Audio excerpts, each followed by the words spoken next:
Dear students, today I will discuss the question from the topic Forms of Business Organization.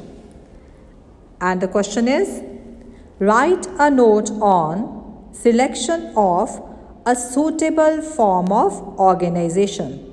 The same question appeared in 2019 university examination. So, for attempting this question, first we will discuss forms of business organizations in brief. Right? What you are supposed to do? Just write name and meaning in 1 or 2 lines of a particular form of organization, and you can write 3 to 4 features. Okay? So, like first form we can discuss sole proprietorship. Sole proprietorship, also known as sole trader, is a type of enterprise owned and run by one person. Okay, so after explaining this meaning, you can add few features like there is no legal distinction between the owner and the business entity. Meaning thereby that business and owner exist together, both are same in the eyes of law. The sole trader receives all profits and bear all risks alone. He takes all business decisions, uses his own skill and intelligence in managing business operations. This is the simplest form of organization because there are no legal formalities for setting up sole trade business. Second is partnership. A partnership is an arrangement between 2 or more persons to oversee business operations and share its profits and liabilities. Every partner is liable jointly with all other partners and also severally for debts of the firm. Right? Meaning thereby, if the firm's assets are inadequate to pay firm's assets, then the private property of the partner can be used for this purpose. Then we have joint Hindu family business.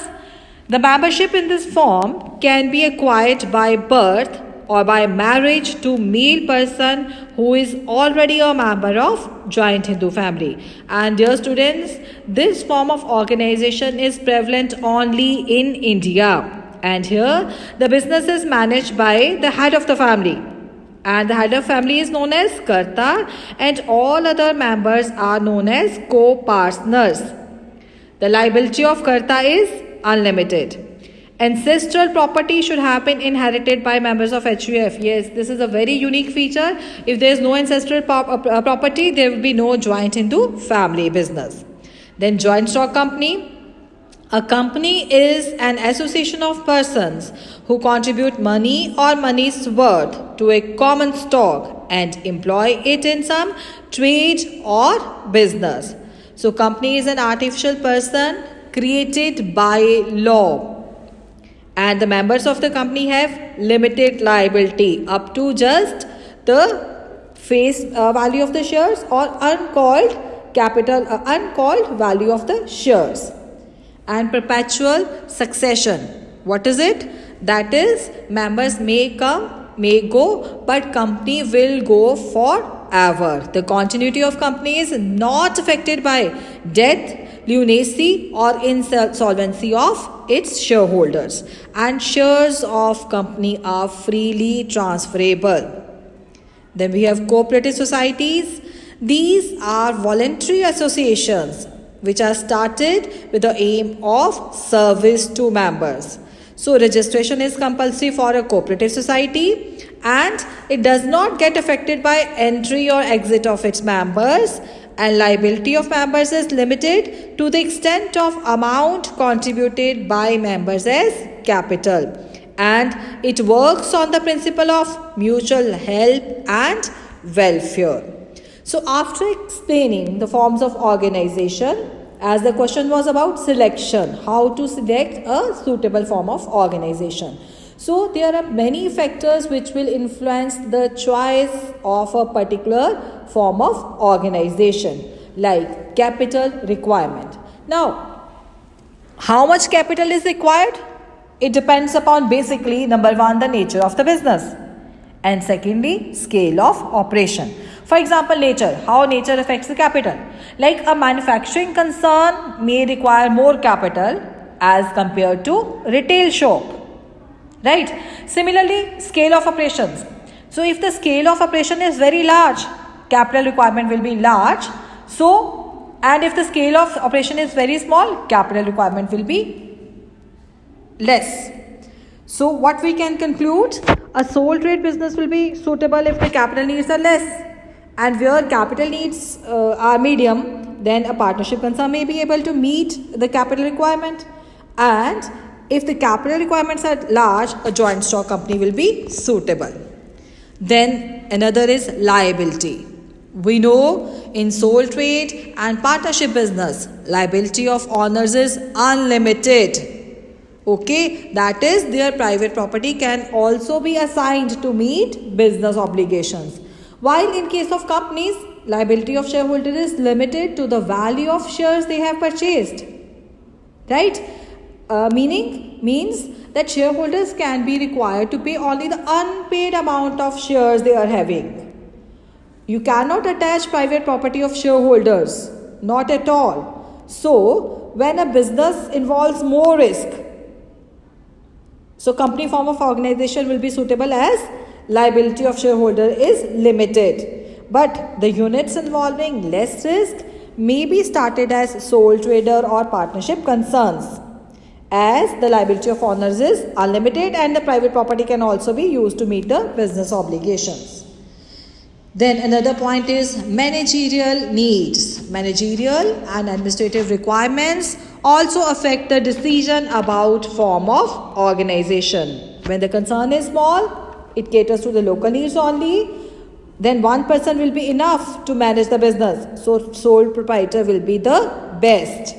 If the business caters to more areas, then more persons will be required to look after the business activities. Then partnership will be suitable.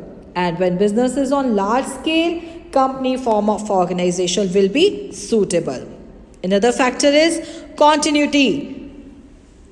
Right? The company form of organization is the only form which ensures stability and continuity. A sole trade business may be closed after the death of owner.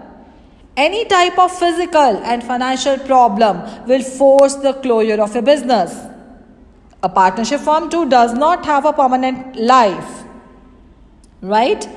It may be dissolved for a number of reasons. So only a company form of organization will be unaffected by the personal life of its shareholders. Then nature of business activities. If a concern deals with local market, a seasonal product or perishable goods, then sole trade business is suitable. If a concern caters to a large market, then company form of organization will be useful. If primary aim of the concern is to serve its members, then a cooperative society will be useful. Then if we talk about ease information, a sole trade business can be started at any time without going through various formalities. So, all those persons who do not want to go in details, they will go for sole trade. As the joint stock company requires service of qualified persons for getting it registered, it involves a lot of money at the time of incorporation too. Then flexibility. A sole trading concern is more flexible than a partnership or a company form. A sole trader has absolute power over the affairs of its business and is able to introduce changes quickly to meet the needs of changing time and situations without involving expenditure. So, these were the few factors, and we can conclude sole trader for small business, partnership firm for medium business, and the company form of organization for big business is the most suitable form of business organization. Thank you, students.